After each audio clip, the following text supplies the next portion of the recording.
Good morning, everyone. It is exactly 8 a.m. and I started recording this meeting. So if you can take a second to acknowledge the fact that it's being recorded. And we'll wait maybe 1 or 2 more minutes before Chancellor Garcia will open the day for us. And just housekeeping, if you're not speaking, please mute yourself. And we will have, for the first 2 hours, we will have college presentations. We will not have time to answer any follow-up questions or go into deeper details. And sometimes we need that. And so for that reason, I created this Google form, which I'm sharing with you and the chat. It's also on the agenda. So if you go to the agenda on page 2, there is a link to this form. For those of you who have multiple screens, please open this form. And this form is meant to be filled while watching presentations. So every time you just need to identify the college that you're from. You don't need to say your name. And then as you watch different colleges and system office present, if you have any follow-up questions or comments, please type them and then submit the form at the end of the 2 hours, and I will do a follow-up. So if a certain college wanted to know more about what another college presented, I'll do all that, I promise.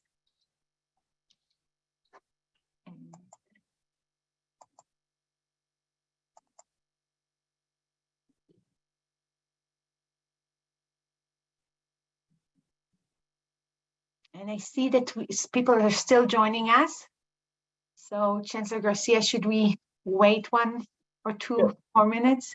I think we should wait. We're in no big hurry here. And I can always make my remarks shorter. That's not going to upset anybody.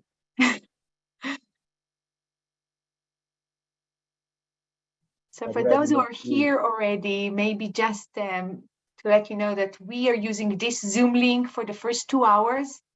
And then we have 5 breakout sessions for each hour. And the links to the different breakout sessions are included in the agenda, which is attached to the invitation, the calendar Outlook invitation that was emailed to you.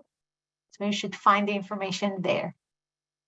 And we will record every breakout session. So if you missed something that you really wanted to attend, you can view the recording later.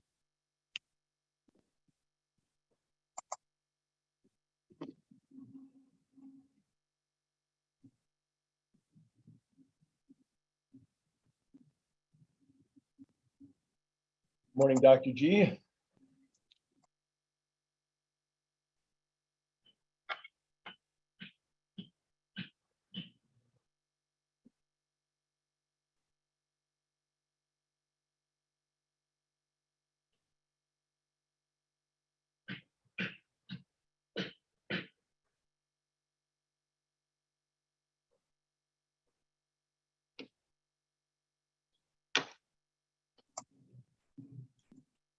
Can you see my PowerPoint? Yes. Yes, perfect.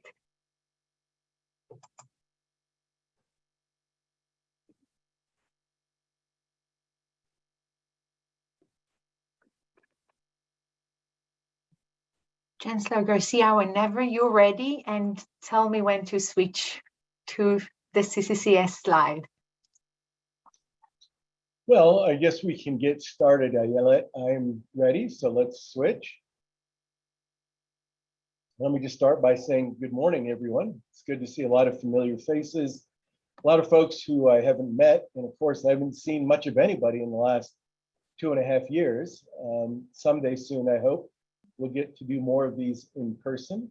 Of course, I know doing them remotely, a lot of you who might not otherwise be able to attend or might be very inconvenient, we can all join in. And I think we're all much more used to discussing things in the chat and sharing ideas, and I hope people do that today. And if anyone has questions or things in the chat for me, please go ahead and type things in there. And Ayelet, if you would let me know, because I'm not really watching the chat. Let me just first talk about why we're here. First, for those of you who don't know me, I'm Joe Garcia, and I'm just blessed to be the Chancellor of the Colorado Community College system. And as such, I get to work with all of our colleges in all of our communities around the state, and I get to meet a lot of our students. We all know what our mission is. We are an open access system. All of our institutions are open access, meaning we're defined not by who we turn away, but really by the fact that we accept 100% of those folks who apply. But what we have to focus on now is how it is we get more folks, especially more adults, more learners who are over the age of 25 to apply, and then how it is we can support them so that they can succeed, so that they can come to our institutions and learn what they wanted to learn, get the credential they want to get, and then move on to have better lives. Because as we all know, our mission is about transforming lives through affordable and accessible education and training. We all say that, but we also need to focus on what lives, whose lives. We know that among those lives, among those individuals, are and always have been adult learners. But we have seen some disturbing trends in recent years. At the same time that we are hearing that more and more adults who left high school and didn't pursue an education afterwards, at the same time we hear that they are struggling to find living wage jobs. And as we know that the changing demographics in our country mean that we're not going to see a ready supply of recent high school graduates, and we need to focus more on adult learners, both for the improvement of their lives and for our own continued existence. As we're seeing those things happen, we're also seeing a decline in the proportion of our students who are adult learners. We're seeing a decrease in the average age of our students. And we need to think about why that is and what we can do about it. We do know, of course, that adult students often lack opportunity due to a variety of structural factors, and that they could benefit really more than the traditional age students from our career-ready programs. We also know, and again, this isn't news to any of you, that in Colorado, in fact, throughout the country, there are stark educational attainment gaps between and among our different demographic groups. So we all know that Colorado's the second most well-educated state in the nation if you look at the percentage of our adults with a post-secondary credential. But you also know we have one of the biggest gaps, biggest equity gaps. It is the gap between the post-secondary attainment of our white and our non-white adults. That's something that we cannot afford as a state. It's a matter of both individual opportunity, it's a matter of social justice, and frankly, it's a matter of the economic future of our state, because we know, it's been documented over and over again, that the jobs that are growing in Colorado, the jobs that are going unfilled in Colorado, the jobs that we need to sustain our economy in Colorado are ones that require a post-secondary credential. Now, that wasn't the case when I graduated from high school. Those of you who are my age will remember that when we graduated from high school, about a quarter of all jobs in the country required a post-secondary credential, 25%. Well, that's completely flipped. Now about 3/4 of the jobs in Colorado, the jobs that will be created over the next decade, 75% of those will require a post-secondary credential. And whether you get it coming straight out of high school and moving into a college, or get it later after you've been out of high school for a while, we know it's critical. And we need to help our adult learners come back, sign up, get through the process, identify a career opportunity, identify a program, and then support them so that they can, again, earn that credential. Now, again, we know that adult learners are motivated. We know, I recall when I was president of Pikes Peak Community College 20 years ago, I remember hearing from faculty and students that traditional age students were often intimidated by the older students in their class because they knew those older students were motivated, they were going to do the assignments, they were going to get good grades. And in fact, what the younger students would say was they'd mess up the grading curve because they did so well. They were so motivated because they came back for a reason. unlike many recent high school graduates who go, and the only reason is an expectation from their parents that they should go. But the adults who come back because they want to get something to improve their lives. We know that once they re-enroll, the adult learners, they're more likely to persist until they complete their credential without stopping out. And yet at the same time, the younger students are intimidated by the older students. I talked with a lot of older students over the years who said they were intimidated. They were embarrassed. They were afraid to come back and sit in a classroom alongside 18 and 19 and 20-year-olds who frankly had more recent academic experience. They'd only recently left high school. Think about it. How many of us, let's say 10 years out of high school, could have passed our college algebra test without having gone back and studied it all over again? Most of us forget that stuff. These adults have to come back, relearn what they once knew in order to be successful. And we know, again, when they do it, it proves to be well worth their time and their investment of dollars. Now, I mentioned that jobs now require far more skills that you only learn in post-secondary education. And what research from the World Economic Forum tells us is that half of all the employees around the world will need to upskill or reskill within the next couple of years to respond to automation and new technologies. And our colleges, community colleges, are the ones who can lead that transition to skills-based learning that will allow adult students to get efficient and affordable training without disrupting their lives. We know that's a challenge. So at a time, also, as I said, this is important for the students, but it's also important for us. And we've seen, a decline in our enrollments.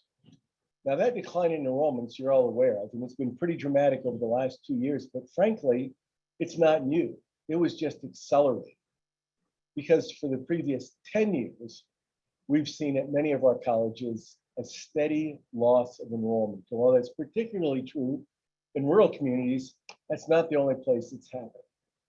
Part of it is the fact that our economy had been doing well, and we all know that our colleges tend to enroll more students when our economy is doing poorly, when people can't get jobs, they come back to school.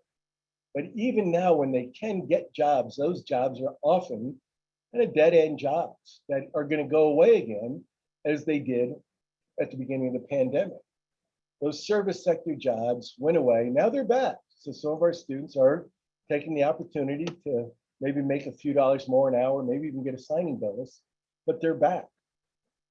But this is important because we know they want to have recession-proof, pandemic-proof jobs, and those are the jobs for people who have a post-secondary degree. Now, as I said, it's also important for us because we see changing demographics and because of our declining enrollment. I used to work at an organization called WICHE, the Western Interstate Commission for Higher Education, and we put out a report every 5 years called Knocking at the College Door. And some of you may have seen it.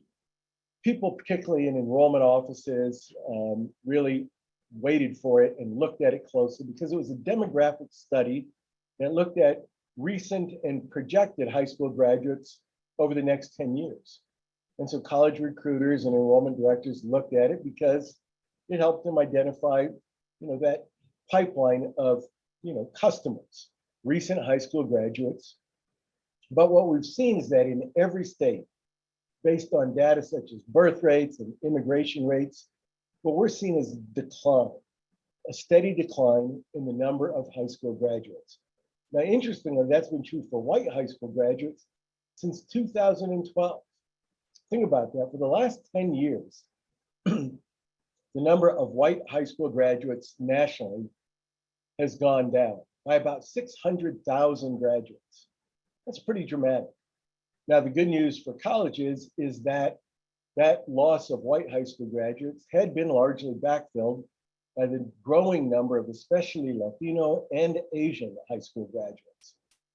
But now we're seeing a decline there as well, or at least a leveling off, because immigration rates and birth rates for all demographic groups have leveled off or frankly are in decline. And as I said at the beginning of my comments, At a time when the number of traditional age students has been declining, the proportion of adult learners in our colleges has also been declining, as has the average age of our students. So simply put, we face, frankly, an existential crisis, and we're headed in exactly the wrong direction. Now let's figure out, of course, the purpose of today is, and your last summit, was to figure out what we can do about it. Now, we've conducted surveys and focus groups and asked students about their experiences to learn more about what stands in their way. And of course, this is no surprise. Adults are much more than traditional age students, are balancing demands for their time, and they face financial challenges. They're working, but they tend to be working in low-wage jobs. They tend to have children or other family members for whom they're responsible. They also tend to be working, often full-time. School tends to be their last priority. They know it's important, but they've got a lot of more immediate and urgent needs to address. Also, they've been away from an educational environment and they don't speak the higher education language. We need to demystify how we operate, and we need to stop using jargon, and we need to simplify our processes so people don't feel like it's just hard to get enrolled. Again, back when I was at Pikes Peak, we started a program for returning women who had been away from school for years. And we wanted to bring them back. I talked to one of those women one day when I was at Pikes Peak, who told me it took her 4 trips to the college before she actually enrolled. The first time she said she came, she drove up to the college, she couldn't get out of her car. She parked, she looked around and thought, I don't know what to do. I don't know how I can do this. And she left. The next time she came back, she got out of her car and she came into the building, but she looked around and saw a lot of 18 and 19-year-olds, a lot of bustle. She just didn't know what to do. And again, she went back to her car and returned home. It took her 2 more visits to the college before she actually filled out an application, talked to a financial aid advisor, took her placement test. Back then, everybody had to take a placement test. But after that 4th visit, and once she got enrolled and got comfortable coming to a class, in fact, finding her classroom, we can't assume that's always easy for folks. I remember when I started at Pikes Peak, I couldn't find my office. It's hard, and we need to recognize that and not just say, if you're really cut out for higher education, you'll figure all these things out. These folks have a lot of other things on their minds. We also have to recognize that they need flexibility. We know we want to serve adult learners, and yet how do we want to serve them? Well, historically, we've wanted to serve them the exact same way we serve recent first-time, full-time 18-year-olds. When do we make support services available? Generally, when those adults are at work and before they have a chance to come in. We schedule classes at times that are convenient for us and convenient for our existing faculty, but not always convenient for them. Course sequencing, course assignments, all of those things are things that we need to think about, and we need to look at them from the perspective of an adult learner. Recognizing, for example, that day classes are not always accessible, and if they can't attend day classes, they'll move on. They'll find something else to do. I talked to my wife about this last night. She's a professor at Colorado College. But like every other person out there, she has somebody she goes to who helps her with her hair, someone who she calls her loctician. At least that's what we called her when she had locks. This was a woman who was very ambitious and actually attended Pikes Peak, but she found it really difficult. She didn't get the support that she felt she needed, and she was struggling, and she called up University of Phoenix, and they welcomed her, and they helped her devise a schedule that would work for her. They helped her fill out her financial aid information, and she was there, and even though she was spending a lot more money, she was happy. And that reminded me of a conversation I had with someone from a for-profit school, again, back when I was at Pikes Peak. This person worked at, I believe it was University of Phoenix up in Denver, and what she told me was, you folks in public institutions have it all wrong. You make it too hard for people to get in and too easy for them to leave. And I've thought about that ever since. Why would it be in our students' interests or our interests to make it hard for them to get in, but easy for them to leave? That's something I think we need to think about in every single thing we do. Is this making it easy for someone to apply, enroll, sign up for classes, get financial aid? Or is it just putting in a barrier in their way that is completely unnecessary, or at least that we can figure out a way around? We also need to look at online classes and hybrid classes the same way. We know that adult students, when we did the forums, told us that online courses were very helpful to them in achieving their educational goals on their own schedule. And I know we've put a lot of effort in over the last decade to figure out how to make sure that we also are able to provide support services. We need to stay focused on that. We also need to look at expanding prior learning assessment, because so many adults come to us feeling they know a lot and they want credit for that. And they don't want to have to relearn what they already know in order to earn a credential. And then finally, open educational resources that free or low-cost materials help all students, including adult learners. They want to avoid fees, they want to have access to learning, and they have limited money. So what are we doing?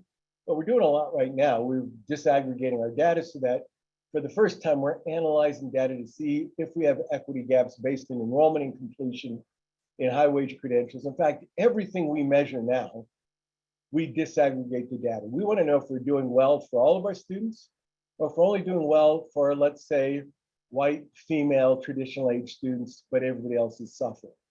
If we're doing great for those white, traditional age females, that's great. But how do we make sure that everybody is doing just as well?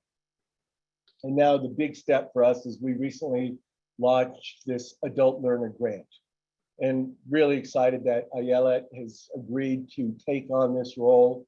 We know that she is absolutely passionate about education, and she's passionate about this project. And we will need that passion, not just from her, but from all of you, because we want to increase credential completion among adult learners. And because of the grant that we receive, we particularly want to increase credential completion among adult learners of color. And we want to do it by 2% by next spring. That does not give us a lot of time. So the grant that we won focuses on 3 groups of students: new adult students of color who can complete a short-term credential that is something other than a 2-year associate degree, or then number 2, current students who can realistically finish what they started by next spring.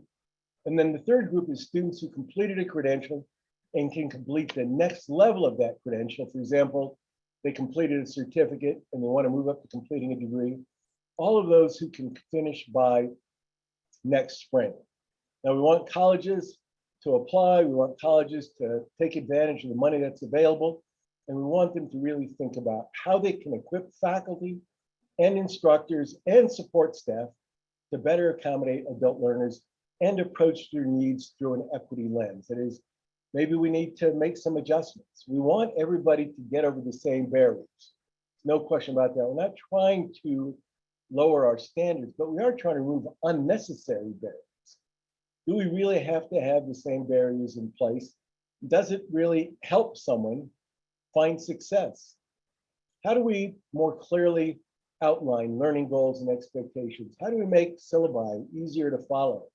How do we make resources and support services more easily accessible? And so we're going to hear a lot more about that today. We're going to hear a lot more about what you've already done.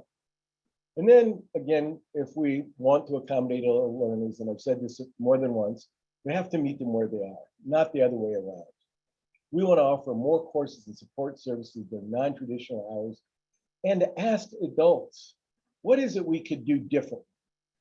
How could we refine our approach to better serve them, to make sure they persist, they graduate, and they don't leave us or choose a for-profit provider where they're not better served because they appear to be more welcoming to adult learners. We don't ever want to lose out in that respect, because it's not just losing revenue for us.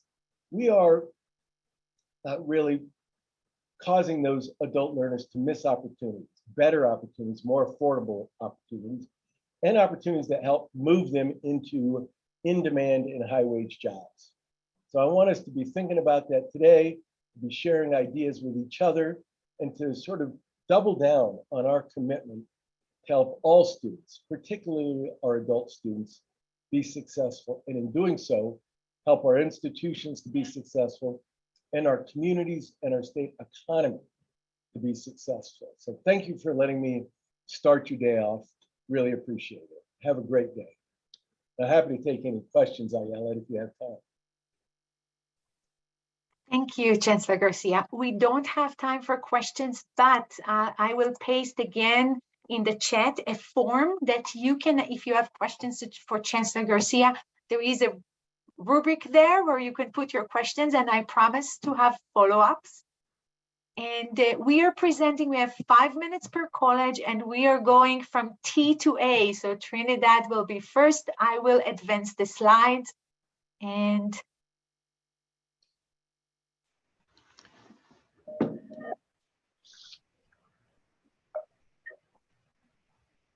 ready for me to start then? All right, well, greetings and from the San Luis Valley. I just want to give you a brief perspective of where I am right now. I'm at 7,500 feet altitude in a valley that's 8,000 square miles in size with a population of 40,000 people. So let me put that in perspective. Denver County has 700,000 people in 150 square miles. So that presents a lot of opportunities for us and a lot of challenge when you think about how we not only service the 6 counties of the San Luis Valley, but also the counties of Los Animas and Huerfano County on the other side of the mountain where the Trinidad main campus is located, coupled with 2 counties in northern New Mexico from which we also draw students. So that's the framework and the challenge and the opportunity that Trinidad State College has the privilege of working with. Now it's my charge, as I understand it, to really summarize the data stack in 5 minutes as I perceive it. So I'm going to go through that rather quickly. In terms of the data informed, the thing that really struck odd to me, a question that I had was the wages that spoke to living wages of $13.67 to $13.81, and that just didn't seem right to me as it was presented in the data. And when I researched that a little bit more, I came up with data that was significantly higher. So I don't know if that's a function of this data being outdated or has not been reflective of the inflationary effect that we've seen, rapidly over these past few months. So that's just something to consider. The other thing, and I'm looking at it from the San Luis Valley perspective, is the data was broken out by the 6 counties. And again, remember, we only have 40,000 people across these 6 counties. So the way the San Luis Valley works is they work as one entity. Community leaders, economic development tend to look at things from a regional focus. And we have a well-established regional focused and and it's highly lauded. So from our perspective, I think it's better to look at data from an SLV focus and not from a county by county focus. In terms of changes being made, the chancellor spoke to it. Enrollments are down, and we're really trying to better understand enrollment trends. What's interesting is how headcount is rising while FTE seems to be decreasing, at least at our college. And from our work and analysis and so forth, I think that points to more adult learners, and the fact that here in the Valley and on Trinidad side, we have a robust economy. We have Walmart that's paying $20 an hour, for example. So there's that trade-off now, that opportunity cost that our students have in terms of, do they go to school full-time or do they go to school part-time? So that's a challenge that we're facing. And again, to the chancellor's point, we're always looking at process improvement opportunities, really from a function of how we can better utilize technology. We have limited staff and limited resources here, and we want to eliminate the pain points as quickly as possible, as effectively as possible, and technology seems to be the best way to do that. In terms of what we're looking at on the horizon, there is a strategic focus to bring more veterans into the area, particularly on the Trinidad side. In our work with the veterans rep over there, he points to the fact that most of the veterans that he services are over 65 years of age, and he would like to, from an economic development standpoint, bring in soldiers who are leaving the service to Trinidad to really establish livelihoods there, to grow that base. And that certainly enhances Trinidad State College's opportunity then to service the educational needs of those soldiers, those airmen who have a GI Bill. So it's a win-win for everyone. We're expanding technology programs. CIS is a new program. We've coupled that with computer information systems, I should say. We have a drone program. We have an esports program. So we want to take a quantum leap and not just look at agriculture and nursing as our main focal points, but to extend technology across both campuses because it's an economic development tool, and we know it's an in-demand occupation across all industries. Nursing fills itself for all practical purposes, so we're seeking approval to increase those caps, and we know once those caps are increased, then the number of nursing students will increase accordingly. One thing I just want to talk about from an inquiring minds perspective, I take a lot of classes online, whether it be in physics or in meditation, whatever it be, and I've sampled those courses that are free and those courses that have some cost associated with them. And I'm just a bit concerned about the commoditization of higher education. And if we're looking at adult learners, I would have to make the assumption that they're a more sophisticated learner, less tolerant of low quality, low value. So I just want, from my perspective, to be cognizant that when we create price points, that we don't dilute the quality or the perception of quality, the perception of value by dropping prices too low, where a sophisticated or adult learner might question, are they actually learning anything? So that's my presentation, Ayelet. Thank you. And we are moving to Red Rocks. Sweet. I believe I can talk fast enough to get us almost back on the schedule, Ayelet. So here we go. So looking at the data for Red Rocks, we've seen a consistent decline in our adult students as a percentage of our overall FTE for several years. So while this is partially due to the great work of our concurrent enrollment department, we love them, we also want to focus on ensuring we're effectively recruiting and retaining our adult students. So we'll be looking at that specifically in our next strategic enrollment management plan. The other thing that became clear to us really quickly was that our Black and African American student success rates, whether we looked at course pass rates, retention rates, or completion rates, they all showed that these students weren't being fully served by the institution. While we're still digging into more detail for that population, we know it's an area where we want to focus some very intentional and strategic efforts and resources. So some of the changes we've made already. Our Inclusive Teaching Council is developing modules on inclusive teaching for our faculty and instructors to use for internal professional development. We have about 35 or 40 faculty that are going to be piloting those this summer. We're very excited about that. And that was part of the CCCS Equity and Teaching Grant. We also have a group of administrators and faculty who are completing the DEI certificate through eCornell right now. This has been very eye-opening for our participants, and we can already see how the knowledge gained can impact our institution for the better. So we're really excited about that. And additionally, we'll be relaunching our in-house DEI trainings on inclusion and equity and beginning EAB's Moonshot program this summer, which will include professional development around equity-minded leadership for the college as well. The theme of professional development continued into our HighFlex course pilot. That pilot involves multiple disciplines and investments in 6 highly advanced HighFlex classrooms, as well as development opportunities for faculty to support them in exploring the modality further. And then based on the results of that pilot, we'll determine the needs to bring this to scale, hopefully expand the number of classrooms and the technology we can offer to make that a seamless experience for students. And lastly, we've also begun collaborative work at the college around our non-credit program development. We see lots of opportunities for us to align our offerings and systems in such a way to encourage our non-credit students to transition over to credit-bearing courses. And we also see ways that we can fill some needs at the college through non-credit offerings that we don't have at the moment that would lead to more student success for the in-credit courses and programs. On the horizon, our first strategy is to extend our office hours. We've heard over the years that our adult students particularly would like more services in the evenings and weekends. So we're going to be tracking the data on this really closely. I don't know if other schools have done this, but every time we've tried to pilot it, it seems that the students don't use it as much as they say they want it. So we'll be seeing what that balance looks like for how we can best support them. We're also going to be developing on offering technology boot camps for all adult learners. We want to make sure they're familiar with the technology they'll need to be successful at the college, such as D2L, Navigate, and any other systems they'll need like word processing or email. Some of these are currently offered both online and in person, but we want to do a needs assessment and see where the gaps are and what our students are missing for those skills that we can prepare them with before they even go into that first day in the classroom.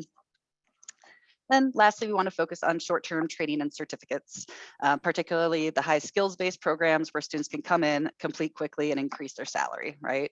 And we are hoping, again, through strong pathway alignment and stackable credentials, that they won't just end there, that they'll keep learning with us, whether they need to upskill or come back later in their career for a shift in some new direction.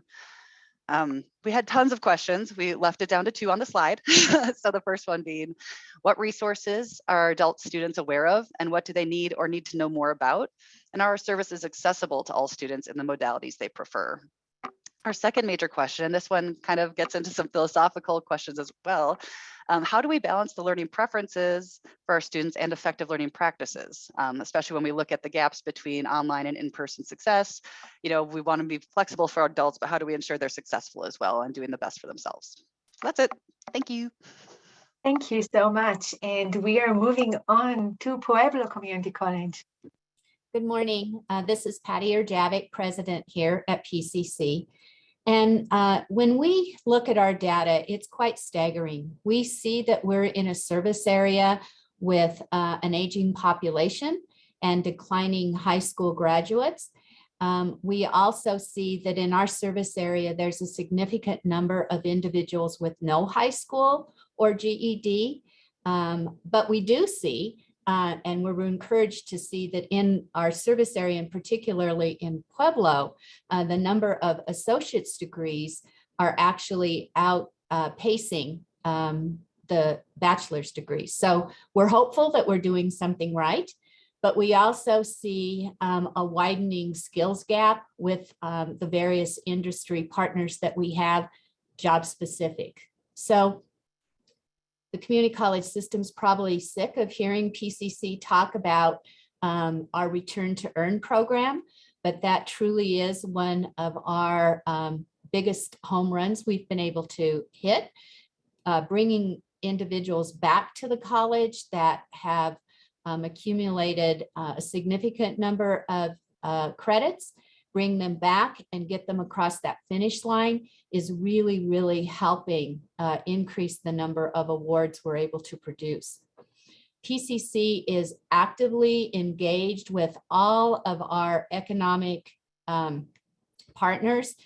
In Pueblo, it's PEDCO. In the Southwest, it's La Plata Economic Affairs. We're heavily involved with Build Pagosa, and all of these entities are extremely focused on building the skills gap. One of the new initiatives that we're very excited to launch is what we're calling Learn With Me initiative. And this is patterned after a program that Paul Quinn College initiated.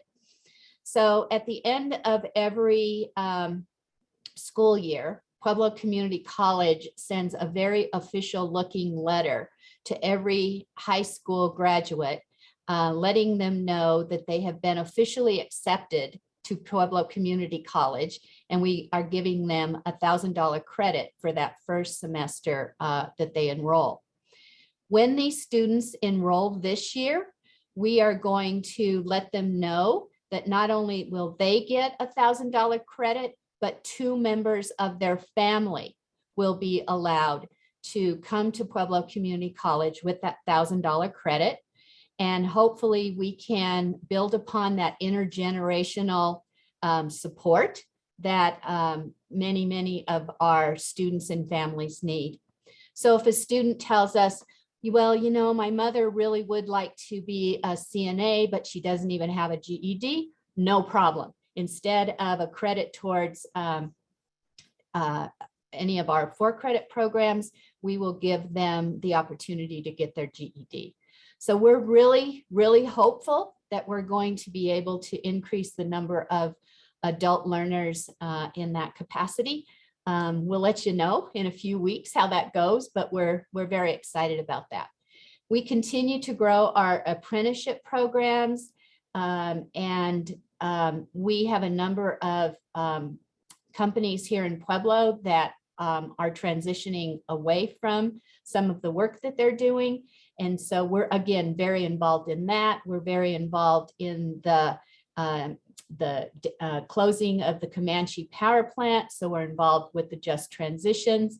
And then, of course, in the fall, we will be opening a state-of-the-art nursing and allied health teaching center on the campus of St. Mary Corwin.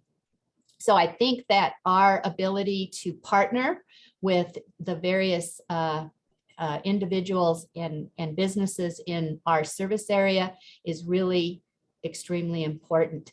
We were just notified that we are going to have the opportunity to be involved in the Second Chance Pale initiative. We think that this is very, very important for those incarcerated people that will be paroling. We want to make sure that they have the skills that they need to, again, fill some of the skills gap that we're seeing. We always are looking for opportunities, and in the Pueblo area, we partnered with our city government, and we received some ARPA dollars for industrial painting that is going to help one of our businesses. We're looking at workforce, back to work energy training, industrial sewing, and STEM. So we're always ear to the ground. Where are the opportunities?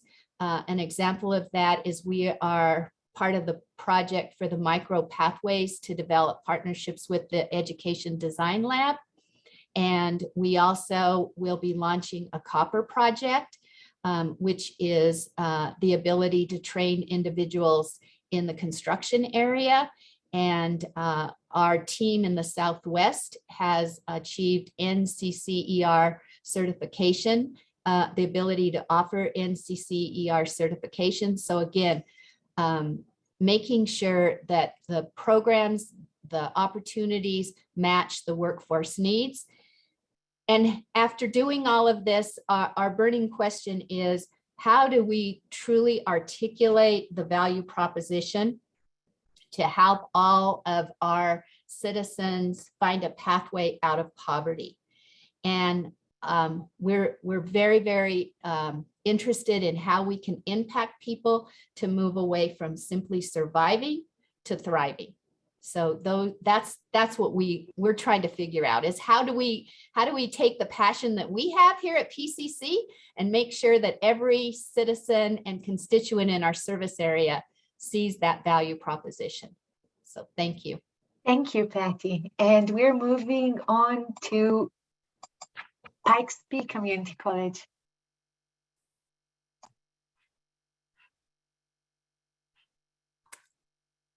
Hello, this is Jacqueline Gators Jordan reporting for Pikes Peak Community College, Vice President for Instructional Services. The data that we used to prepare for this presentation was taken from the Adult Learner Survey.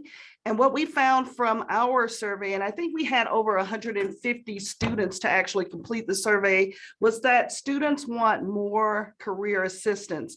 We have a great career services department here at Pikes Peak Community College, but a lot of our adult learners just don't know about it and know about the services provided there. So that's an opportunity for us to make them more aware of that service. We also found out that adult learners want support groups and academic assistance that's specific to adult learners. Several commented in the survey that they often felt as though they were treated like 18-year-olds, or they didn't feel right in the class with those younger learners. So we'd like to increase the academic supports and have them embedded in our course materials, and also look at the opportunity to create study groups and study sessions specifically for adult learners, so that they can feel that they belong in the learning environment. The changes that we've made, we've hired a director for prior learning assessment. So we're really excited about offering more opportunities to give those adult learners, similar to what Chancellor Garcia mentioned, credit for what they bring to our institution. And then we have also offered more virtual options for advising and coaching. And we received, through the COSI grant, finish what you start, and back to work. A lot of funding and support to be able to offer more coaching support for our adult learners. What we have on the horizon that I didn't have in place here, fully approved at the time that we made the slide, was that we will become Pikes Peak State College. So we're very excited about that change. So that's on the horizon. We also will be starting a dental hygienist program. So that's on the horizon. And we're very, very excited about that opportunity. We're looking at offering more fully online and accelerated program degree as well as certificate options for our students. We have partnerships with our local industries, and we really want to look at those local partners who offer tuition assistance to use that along with those Pell Grant eligible students to provide them more financial support and actually entice them to increase and to further their education. We also want to increase credit for military training, and our director for prior learning assessment is also a veteran, working really closely with our Veteran Career Center and others here on campus to make that a reality. What we want to know is, in an economic climate where jobs are readily available, how can we better attract and retain adult learners? And our other burning question is, how can we ensure equitable remediation opportunities for first-time and returning adult learners? Thank you, Jackie. And we're moving on to Otero College. Hi, this is Lisa Gallegos from Otero College. And first of all, Otero serves 3 major counties. We serve Otero, Bent, and Crowley County. We're out in the plains of Colorado and down by the Arkansas Valley. In our service area, one of the things that we really notice is that we have an oversaturation of associate's degree, and definitely below the state average for residents with bachelor's degrees. We identified that 50% of the adult students of color are in our nursing program, and they do have comparable pass rates as those who graduate in comparison to the graduates with rates of students of non-color. So major changes we've done is we have adopted the Ed2Go non-credit offerings. It's helping our adults in the area upskill or reskill for those types of offerings, hopefully moving them on into some of our programs. We've offered professional development in the with the Teaching Excellence Grant on universal design for teaching.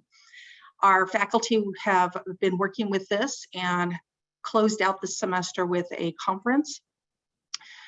We also have funds coming in from the Title V AIM grant on DEI training, and faculty are using that as well to work with our students of color. We have piloted several evening hybrid classes and implemented hybrid science classes where the lecture is online and then the classroom lab takes place right in the classroom. We also attribute a large number of adults who are now returning to the school with the COSI grant. Finish What You Started grant. We have hired Jane Wheeler, who has done an excellent job reaching out into our community and looking for adults who need to finish their credentials. On the horizon, we are interested especially in strengthening our support for adult learners. We are looking at additional night and weekend courses and giving students credit for prior learning. We have a new registrar who is effective in the testing area and is also looking at this prior learning and making sure we assess it properly. Many of the offices are considering extending office hours. Some of them have already gone ahead and started this process, and then we're going to look at how else we can enhance that. Again, instruction implemented the universal design, which I spoke about, and also high flex courses. We're exploring new programs. We are looking at a construction program. We're very excited to try to get that up and off the ground, and articulation agreements that benefit the post-traditional adult students.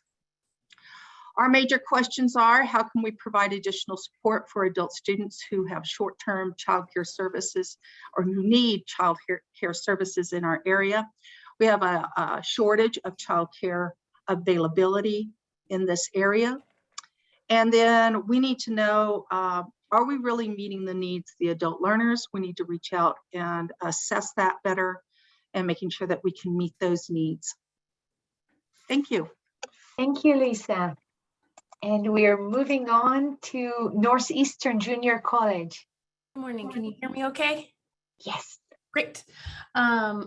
So luckily my voice is back after being gone for 2.5 weeks. So I will make this fast. Our data informed 25% of NJC's local region identifies as Hispanic or Latino descent. So we really recognize that that is a demographic that we need to increase our offerings for and connecting with. As of fall 2021, 20% or 26% of NJC's enrollment are students over the age of 25. So again, recognizing that that's our population and increasing our offerings for that demographic. Some of the changes that we made, we implemented a pathway to CNA program combined with our English language acquisition program and our CNA program, where we bridged the two programs together. English language learners worked on their skill development in language while also concurrently enrolling in the CNA program. At the end of this academic year, we have an 80% graduation rate. So we're really excited about that. Our Director of Academic Excellence has created a D2L course shell for professional development of the E&I efforts. We've also developed a industrial electricity certificate with online and ground options. Additionally, knowing that adult learners benefit from flexibility, the courses can be split over 3 semesters to accommodate learner schedules. Sorry. Another thing that we did with the RISE grant that we were awarded, we hired an outreach coordinator that targets adult learners and students that are English language learners. She herself is bilingual, so she's able to speak with them in Spanish.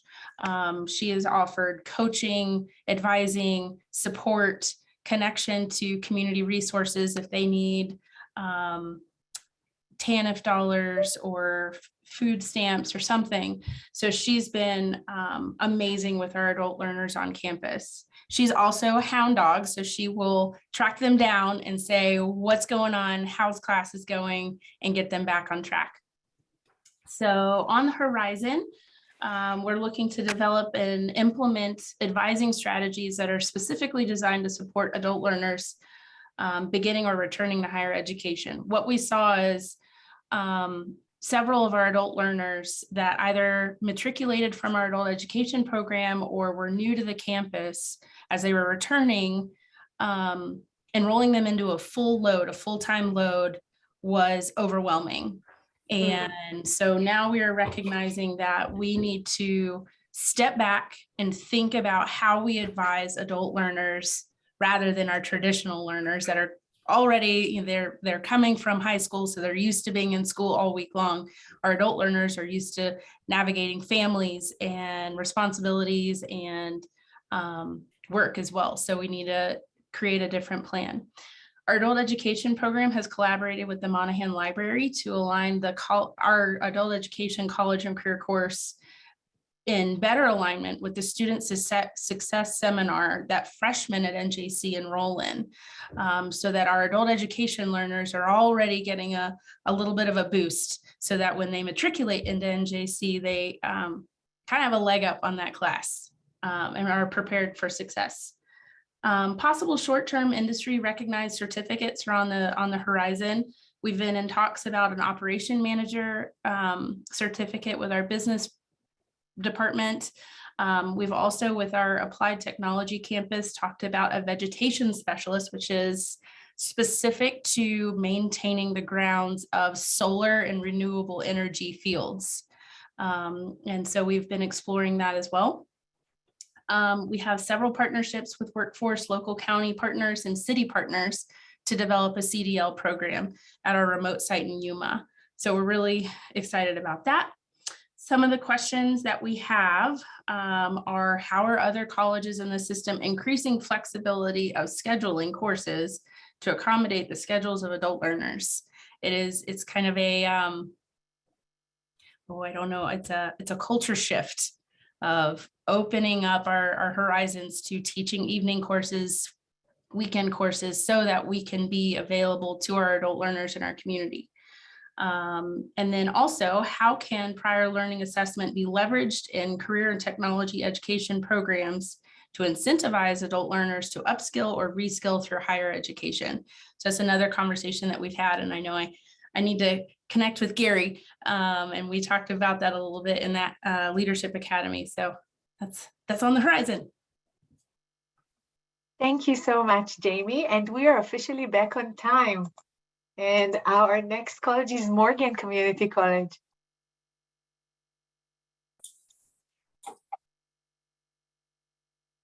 Whoop, am I showing up? You can hear me? Yes. All right, thanks. I think I might be having some technical difficulties on my end. Well, my name is Scott Scholes, and I'm the Vice President of Student Services at Morgan Community College. And like all of you, we're trying to look at how we can support adult learners, but also not leaving any other learners behind. That how do we optimize all students from recruitment to graduation? So in looking at this today, we're looking at it through we looked at it through the narrow lens of sort of what additional steps would specifically target those adult learners. And starting on the data informed, again, looking at the adult learner survey, being a smaller school, we have, probably scaled down response to the larger schools, but it was interesting to find that I believe every respondent had something related to financial costs or availability of scholarships. So that was uniform across our respondents. And secondly, almost everyone had something having to do with flexibility of schedules. And so essentially what everyone's talked about so far is that can we wrap the college experience around the other pressures that students have in their life.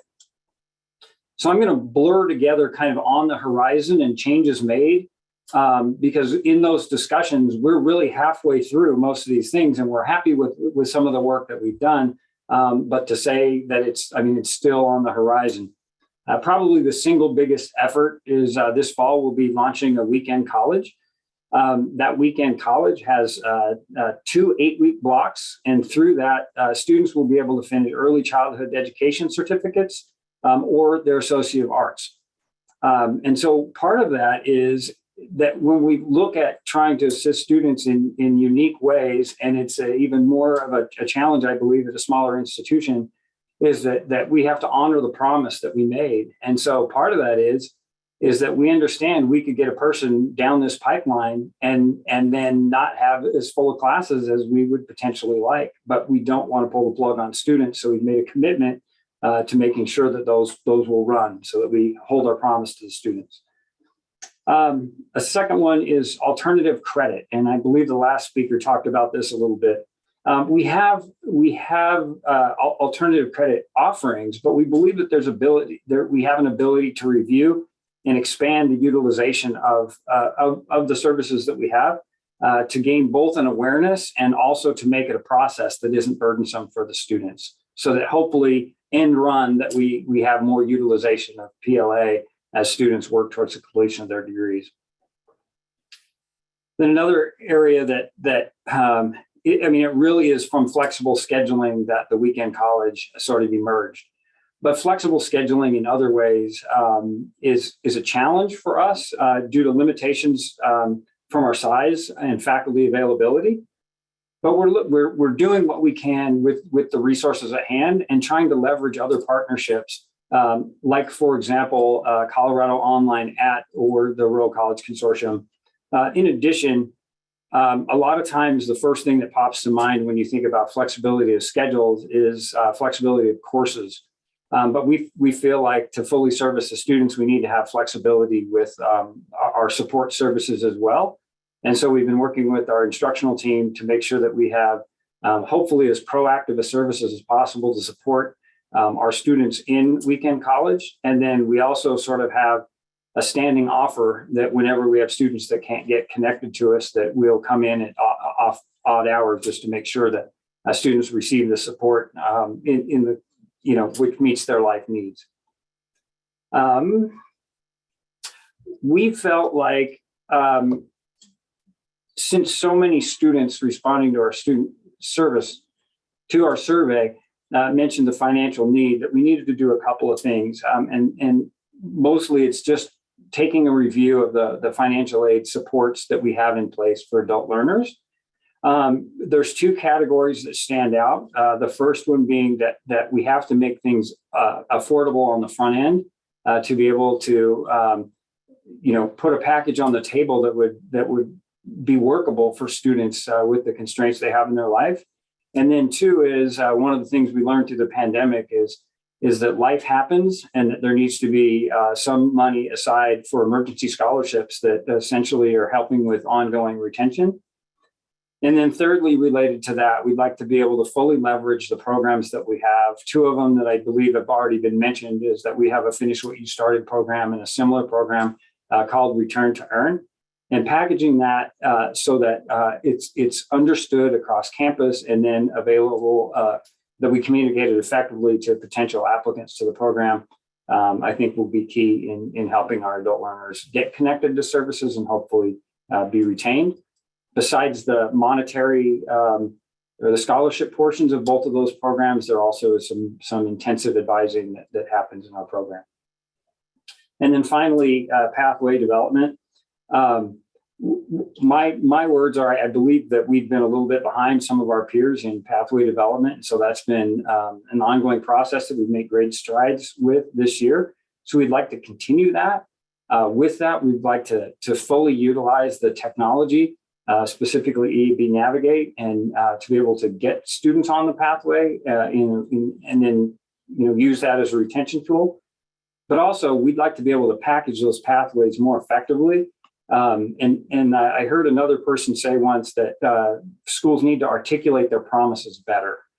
And so using pathways through that lens, we'd like to be able to be better at packaging what it is we do and what it is we offer and what it is a student can expect upon having their experience here at MCC.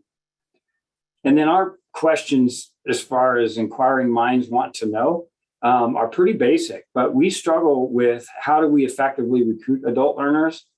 And then two, you see activities on campus that engage traditional students, but it's much more of a challenge. And if anyone's figured out a great way to engage adult learners, we would appreciate any advice. And then an interesting discussion that we've had is that we feel that there's a disconnect between real and perceived student barriers, and that both of those can prevent a student from coming to school. Whether it's, one of our failures is if we have a student, sometimes we have students that are going to leave the institution and we don't have a support in place that would prevent that. But it's a loss because when we have a student that we have the supports in place that would allow them to continue, and yet we didn't do a good enough job to get that student connected. So essentially figuring out what both those real and perceived barriers would be and helping eliminate them for students. So thank you. Thank you, Scott. And we're moving on to Lamar Community College. Hi, good morning. Do we have audio? Perfect, good. Yes, so I'm Janet Steinkamp. I'm here as the interim vice president of Academic and Student Affairs for Lamar Community College. It's been a privilege to work with this group, and I'm glad to present this morning. Our lessons learned, we gathered our data from our REACH representative. We're grateful to Kendra King to represent us with that group. We have recognized through our adult learning data analysis that our largest unemployed age group is 25 to 54, which makes up 66% of the population in our service area. So that is a group that's on our radar, and it's a group that we're actively pursuing for enrollment. We are aligning student interests with the 5 growth areas in our industries, and very interested to see how we can align student needs and interests with those industrial or industries. And then interestingly, the population in our service area is growing faster than the national average, which a person might not expect for our little corner of the state. But we're very excited to see that and ready to take advantage of that growth. So a few of the specific changes that we've made recently: we've expanded and revitalized our campus. So we have new locations: Eads, Granada, and Springfield. And we're also adding a welding program out on Kit Carson's high school campus. We're very excited to have those classes ready to launch. So on those particular 3 campuses or campus locations, we have already added the transferable courses for this coming fall. And we're looking at really focusing on bringing in the adult learners in those areas. On the horizon, I should mention, as Scott did in the last presentation, that the changes that we're making on the horizon, we're already well into these activities. So they are on the horizon, but also actively being engaged right now. So we are looking at our recruiting, admissions, enrollment, the full student life cycle, and looking at where and how we can modify those current activities to specifically address our adult learner needs. Someone else mentioned earlier that the needs are very different, and we know that they are emerging. So in our course delivery, we're creating some new modalities. We're expanding support services out to our high school sites, so students can actually get student service support on those sites. We've expanded our capital improvements, as I know many campuses are, but in particular to LCC, this is a real focus area. We've just opened our new CTE building, and we're very excited to be able to offer this new learning environment to our faculty and to our students.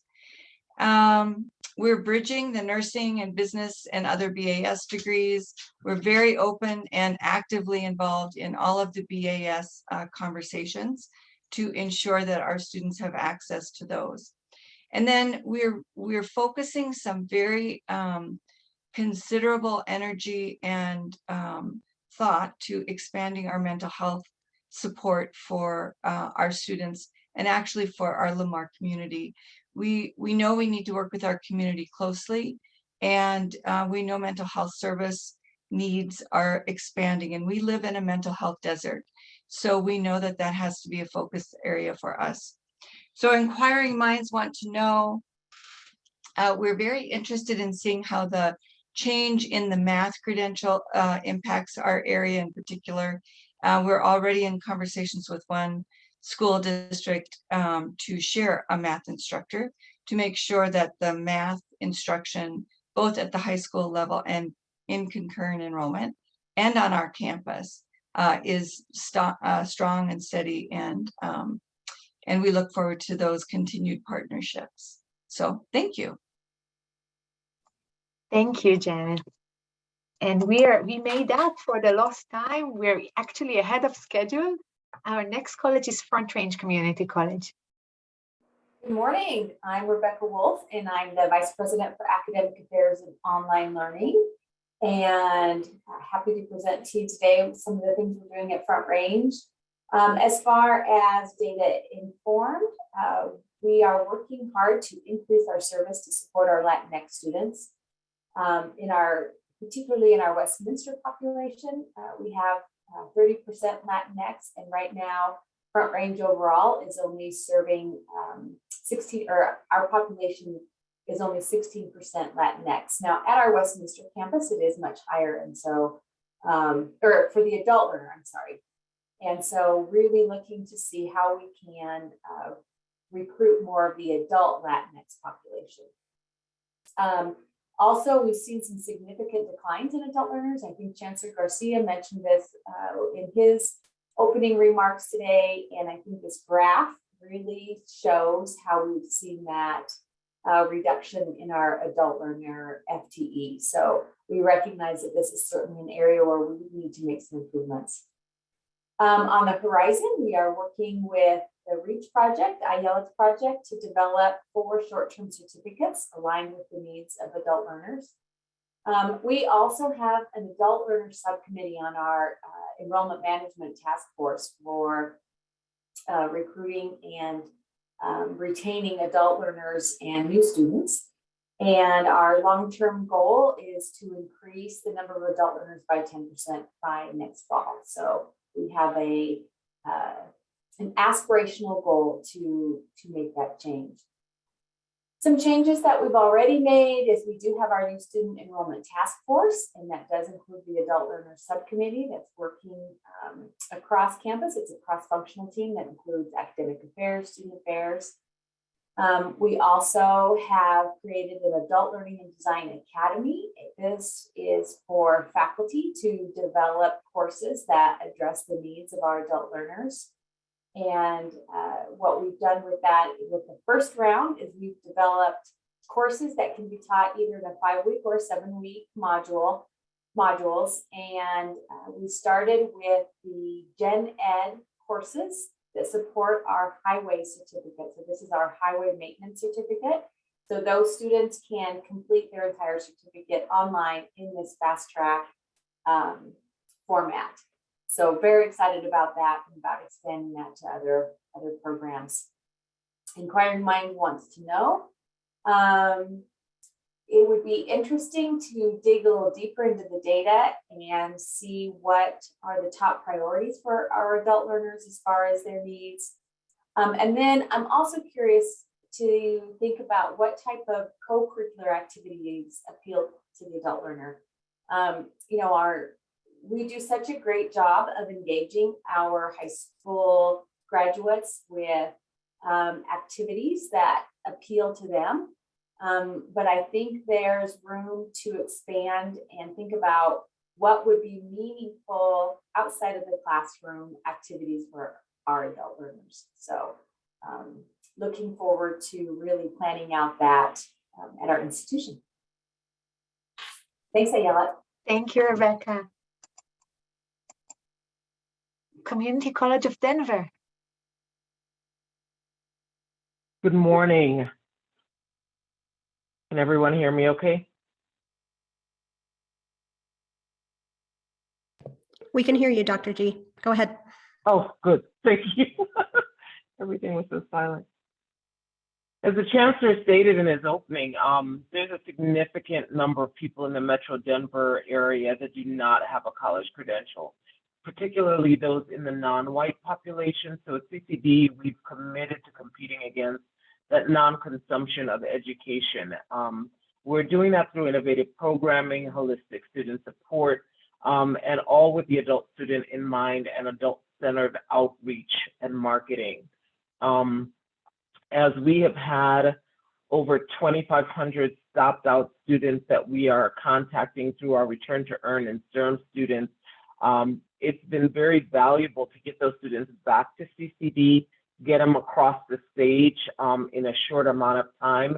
But also, I want to say that the value of the information that we get from them is incredible, because they're telling us about their whys, not only their whys about why they're coming back to college, but their whys in how they got stopped out in the first place. And some of them who've decided not to come back at this time are giving us valuable information to help us prepare for more students like them, as well as prepare for them once they're here, and getting our services even in a better state than what they already are.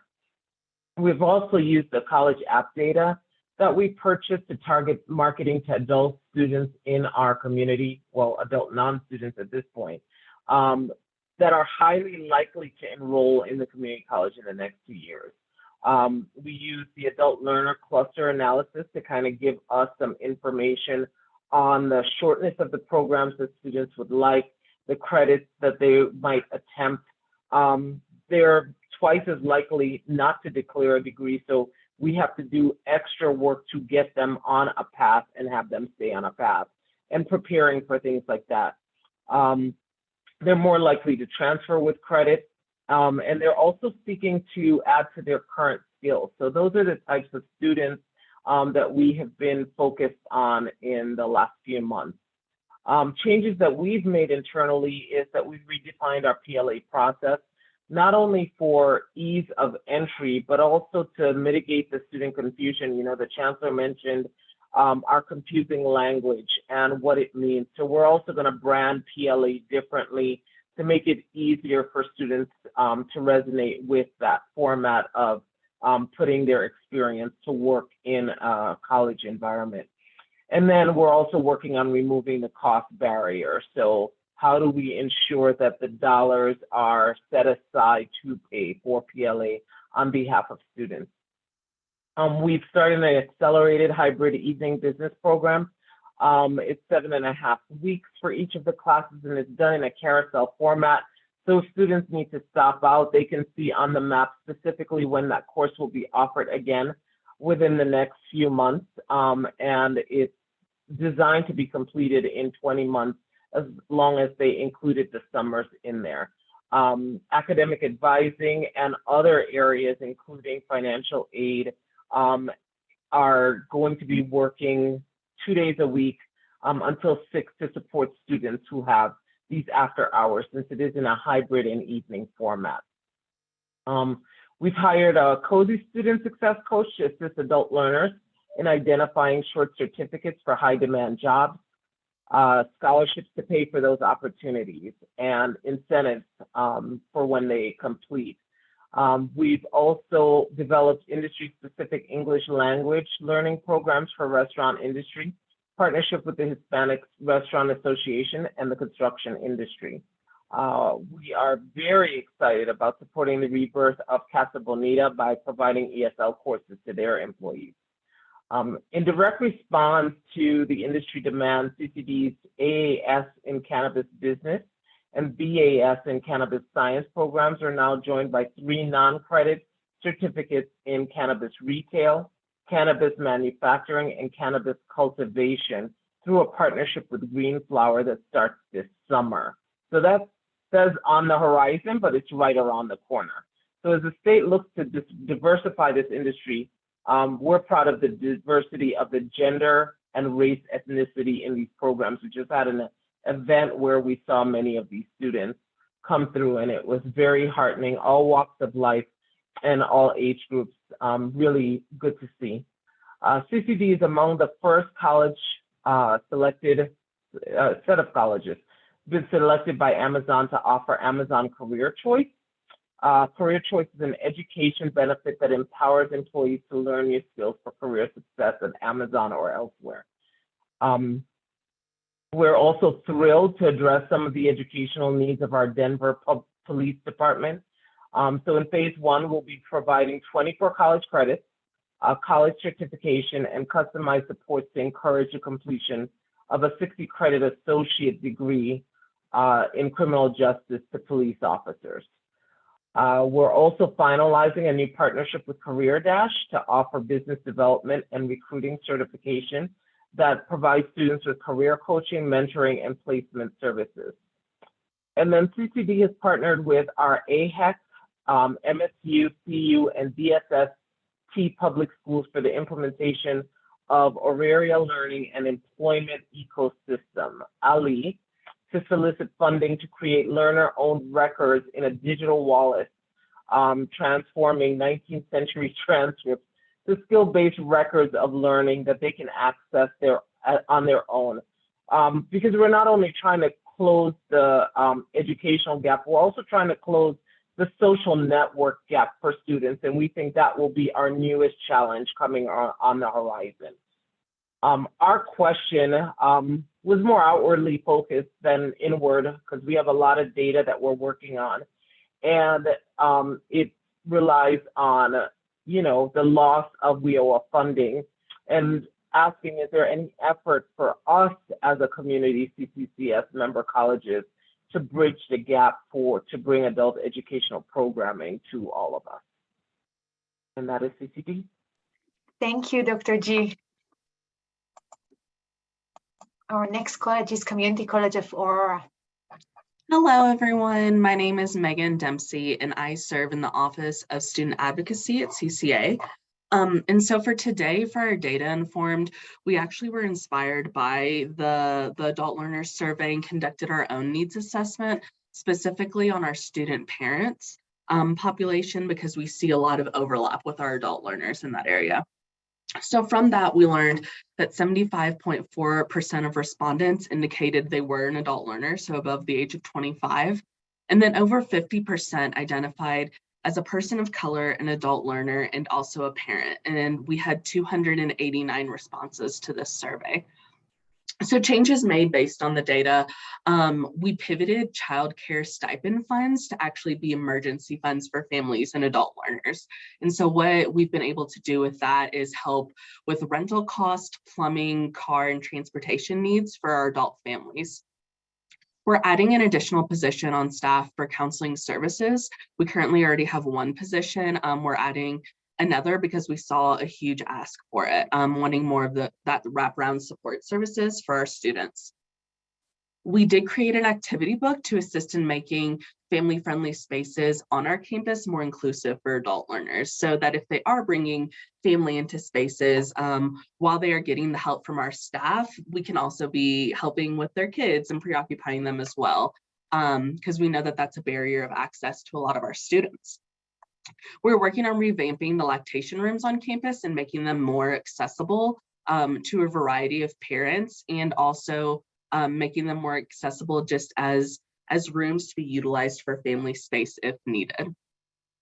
We've partnered with the Dolly Parton Imagination Library to increase reading access for families. And so within our community, if there's a family member who is under the age of 5, they will be receiving free books monthly until their 5th birthday. We're also partnering with Feeding Littles to provide families with science and nutrition-based solutions for nourishment, specifically looking at what is happening with the formula shortage that's impacting our families and adult learners, and then also just with the cost of inflation and goods. We partnered with Family Tree to refer eligible families for housing assistance and support as well. And then also we're using our Cozy Finish What You Started support grant to serve our adult learners through June 2026. There we go, thank you. And then on the horizon, on June 17th, we're holding a Fox Family Open House. This is a recruitment and retention event for all of our adult learners and their families as well. And then in fall of 2022, we are piloting a student parent cohort model that will include resources and support specific to adult learners and their families. This cohort will support 75 students that identify as a person of color, an adult learner, and a parent. We do currently have 147 students that have been marked eligible for this community though. So we do see a more growing need as well.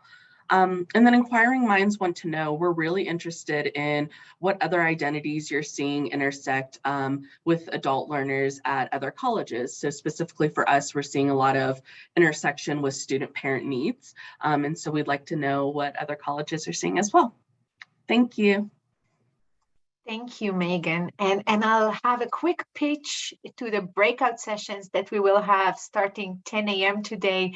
And one of those sessions, which repeats itself both in 10 a.m. and 11 a.m., we'll talk about support for adult learners that are beyond financial aid and link to a lot of the things that Megan, you spoke about. We will move on, and the next college is Colorado Northwestern. Good morning, everybody. I'm Keith Peterson, the Academic Vice President at Colorado Northwestern. And so we'll jump into our slide here. Under data informed, I think we determined it was really important for us to figure out exactly who we needed to be targeting in our efforts specifically. And so just a little research teased out that about, I say less than on the slide, but it's about 25% of CNCC's enrollment falls into the adult learner category. And at first I thought, well, that's not a very high number, but in the context of our school, 25% really is a pretty significant number of individuals that we're looking at. And then so demographically, we looked at our largest underrepresented enrollment comes in the Hispanic and Latinx population with a 17.2% of our enrollment.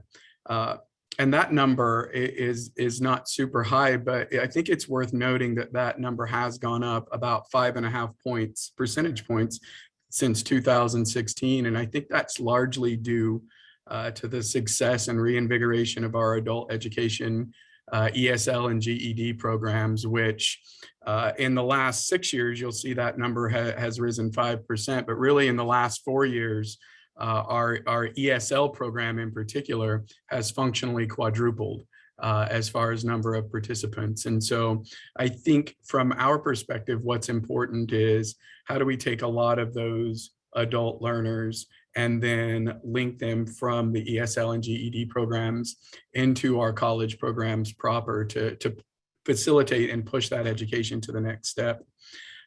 Some of the changes that we've made since the last time we all met as a group, we've created an academic affairs and student services workforce training team to engage adult learners, specifically in the extraction industry, which is a really big issue in our part of the world, where we're starting to move away from that economy and really needing to engage adult learners who are going to be folks coming back to school, career changers, skill changers, and determine what they need. And so what we've done is put together kind of an action team that can go to industry on site, actual companies, and book some time with employees who are going to be in that skill changers group. And have focus groups to determine what it is that they would like to do post work in the extraction economy, what sort of skill sets they have that could be transferable to other occupations. And then we've got it set up to where we can do one-on-one counseling with those individuals to determine what's right for them and what the college can provide for them that we already have, or what the college can potentially onboard that would be effectual to them. And so we're re-strategizing our non-credit program development around the concept of internships and straight to work programs. When we're looking at a large population of adult learners who are also career changers, we're finding that not a lot of them are super interested in coming back and getting a full-on degree that could take 2 years or more to get, but they would like the quickest route to go from this occupation to the next. And so our challenge is to work with them and find out what those opportunities are to do straight to work training programs for those adult learners. On the horizon, we're developing and implementing credit and non-credit programming options that are designed specifically to engage these adult learners from that process that I mentioned in the previous bullet point. And in order to determine what we're going to do and how we're going to fund those efforts, we've really been engaging directly with our local boards on each one of our campuses, as well as our college advisory board, to determine which one of those spaces are going to be most important to our community. We have a service area that is immense with a population that's not.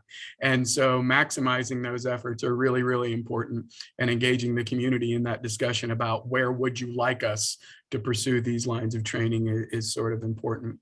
And so we're working with those local stakeholders, specifically in the areas of business development, entrepreneurship, and allied health.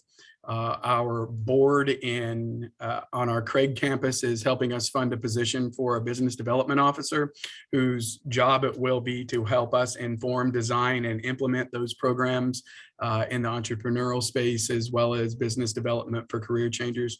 But we're also hosting on Friday a regional allied health summit, where we're bringing in hospital executives from all of our communities that have operational hospitals, their CEOs, chief nursing officers, and chief operating officers, to determine where they can band together in partnerships to put together cohorts of employees who need further training that we can provide. And if we can work together with a consortium of different hospitals, then we can do it at a price point that makes it economical for us as well. But all of those would fall into that bucket of short-term training programs that put people directly to work in a non-credit space to respond to not only the healthcare need that we have, but the change in the extraction economy as well. And so finally, some of the things that we would like to know. marketing best practices, I think would be really important for us to understand. It's one thing to stand up programs, but then how do you message those programs to the individuals who are going to need them, and encourage those folks that this is the right step for you to take.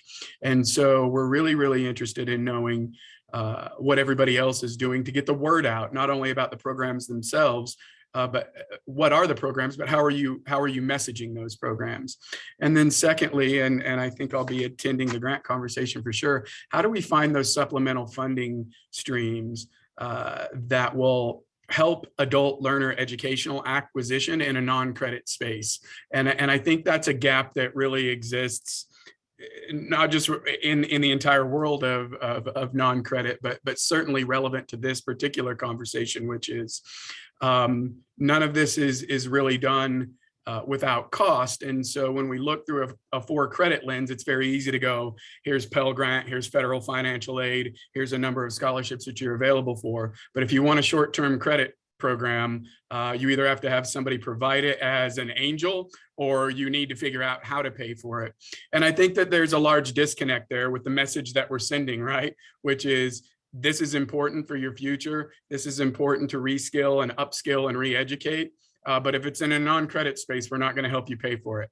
And so I would love to find out what those options are for us to be able to pool money to not only encourage folks to continue their education and better themselves through this skills training, but how do we afford it as a college, and how do we help them afford it as potential learners? And so those are the questions that we have. Wonderful. Thank you, Keith. And the last but not least is Arapahoe Community College. Well, thank you very much. It's been great hearing everybody's, I want all the inquiring minds want to know questions, right? Again, we love being data informed at Arapahoe also. And what was interesting to us is that the majority of our students from the adult learning survey were not first gen or first in their family to get a degree. They were truly doing that reskilling bit. They were coming back and reskilling. And that we highlighted that instructor support and office hours were the most important support indicated by students. And we know that our faculty and our instructors are frontline with these students and can make or break that experience. And the data was very informing on that. So it's important for us, and we continue to communicate all of our supports to our instructors and faculty and making sure that they understand, because they are the best warm handoff of those students and creating those groups and creating those cohorts in their classes and making those students feel welcome. We've done a lot of changes, but highlighting a couple of different things. We're starting a new Puma PACE program, which will be 2 7-week classes year round. So we'll be breaking the traditional semesters up for adult learners, again, for that on and off ramp. And strategic scheduling. We had done a lot with our adult learners before. We have been very aggressive in our workforce place and looking at how do we disrupt the traditional, it takes 2 years to get a degree.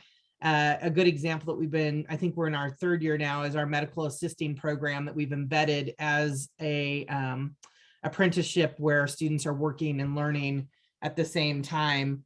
And we still run our traditional one, but we give students the option to be hired on by Centura Health and get their MA in 6 months, and they work and learn and earn. So we try to look at all of our sister colleges and see what we can use to do that. And then strategic scheduling, right? I mean, it's hard, again, in the sizes that we are, to be everything to everyone. So how do we not dilute everything to everyone, but strategically serve our population and have enough, right?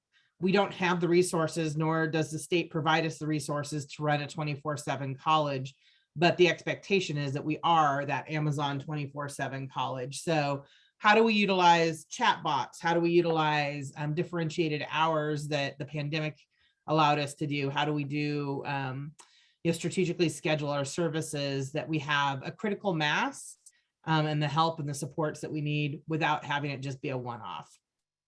So on the horizon, we're continuing to specialize not only by pathway, but by population, be it our veterans or our adult learning or parenting students. We found that also. Post-orientation belonging sessions. So our students do advising and registration sessions. We've differentiated our communications from admission on, so we don't give everyone the same communication. It's very important that we recognize maybe the populations that they had identified. And so how do we realize those and not assume those populations just from demographic information, but customize that post-orientation belonging session, whether the student identifies more as a parenting student or an adult student or a minoritized student, whatever the case may be. How do we build upon that? We're building on the success of our COSI. We are very fortunate to have Career Forward. And then we had Come Back, Complete and Connect. And that's how we built our COSI Finish What You Started program. So both of those programs are very adult learner focused and very successful right now in connecting with our students. We were able to get a jump start, I think, on our Finish What You Started. I'm going to have someone in place, and our Career Forward has been moving along for a while during the pandemic. And actually, Action and Research, part of the Lumina, funded by the Lumina Foundation, is going to be on our campus on Thursday, asking how we are doing that, because we've seen some great success. And again, I think especially in our workforce and looking at how we mix that credit, non-credit, on-ramps and off-ramps, and have been creative in finding those funding streams through grants to help our adult learners connect in that way. So again, inquiring minds for us, I mean, we have a lot of things, and poor Ayelet hears from me about ability to benefit, I think, once a month. So we want to know about ability to benefit and how the state can effectively use that more for our adult learners who maybe have that gap in their high school completion. How do you staff a college from 8 to 10 p.m. effectively in a state that doesn't prioritize funding for community colleges? And then we feel like we have some effective communication strategies, but we always feel like that's an area of improvement, right? High school students, you can go to a high school. Adult learners don't congregate in various places. We partnered with Guild Education, similar to our friends who partner with Amazon. How do we continue to be the place of choice and be responsive and nimble to those career educational brokers for adult learners? Where can we effectively connect in communication wise with the adult learner populations in each of our communities, because they're so diverse across the state of Colorado. Thank you, Lisa. And I'll stop sharing for a minute. And because we have some time, we're ahead of schedule. I want to say a few words about what was presented today. Chancellor Garcia mentioned that my position is funded by the Lumina Foundation, and some of the money that we have received from Lumina will be sub-granted to the colleges to accomplish the goal of this grant, which is increased credentials for adult learners of color. The work that we do is part of the REACH collaborative, which REACH is an acronym that stands for Racial Equity for Adult Credentials in Higher Education. Colorado is one of 6 states who work together towards this goal of increased credentials for adult learners of color. And I have the pleasure to work with New York and North Carolina and Texas and California, and I'm forgetting one. Which means we share resources. And so a lot of your questions, I have answers to. I have answers from the experience of another state, but I have the documentation and I can share with you.